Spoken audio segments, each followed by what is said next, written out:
वेझो सूफ़ी अनवर Shah Safari park में मौजूदु आहियूं। ही 2400 एकड़ ते मुश्तमिल सफ़ारी पार्क आहे जिते मुख़्तलिफ़ क़िस्म जा जानवर ऐं हिकिड़ो तालाब आहे जंहिंमें वाघू बि आहिनि। हिन सफ़ारी पार्क जा जेके मुलाज़िम आहिनि उन्हनि सां बि ॻाल्हि ॿोल कंदासीं ऐं जेके हिते घुमण लाइ ॿाहिरां जा दोस्त आयल आहिनि उन्हनि सां बि ॻाल्हि ॿोल कंदासीं। बदकिस्मती आहे त हिते अचण खां पोइ जेके आहिनि सो ख़ुशी बि थिए थी ऐं ॾुख बि थिए थो। ॾुख इन सेंस में थिए थो त हिते कंहिं क़िस्म जी का परघोर कोन्हे कारनि जी। ख़ासि तौर ते जेके आहिनि सो जेके ताज़ियूं बरसातियूं पियूं उन बरसातुनि खां पोइ जेके आहिनि सो वॾी बिगाड़ आई आहे। हुकूमत खे हिन ते इमीडिएट एक्शन खणणु खपे। तक़रीबन सिंध में जेके मूंखे बाज़ाब्ता मुनज़िम नमूने सां अहिड़ो किथे बि पार्क कोन नज़र आयो आहे। त हिन वांगुरु हर जॻह ते ॿेलो अहिड़ो ई सरसब्ज़ थिए सॼी घोटकी में अॼु सॼी सिंध में हुजणु घुरिजनि। हिकु मुंहिंजी राय इहा ॿी इहा राय आहे त हिन खे पार्क पॉइंट करणु घुरिजे जो घोटकी ऐं सिंध ऐं पाकिस्तान पूरी दुनिया जा माण्हू हिते अची करे हिन ख़ुशबू मां सैरियाब थियनि।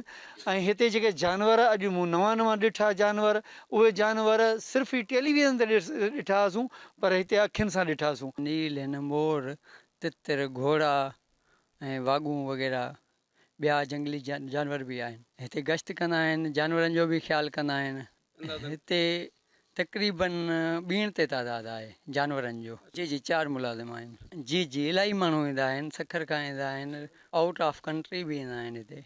जी हितां जा जेके मकामी माण्हू आहिनि उन्हनि जी इहा घुर आहे त मुलाज़िम वधाए वञनि ऐं हिन सफ़ारी पार्क खे मिसाली पार्क बणायो वञे। जीअं मौसमियाती तब्दीलियूं अचनि पियूं, जीअं तबाहकारनि मां असां गुज़रूं था, सिंध सरकार हिन ॿेले खे सफ़ारी पार्क खे हिकिड़ो मिसाली पार्क बणाए। कैमरामैन सदाम मलिक सां गॾु अलावर बोज़दार, KTN न्यूज़, घोटकी।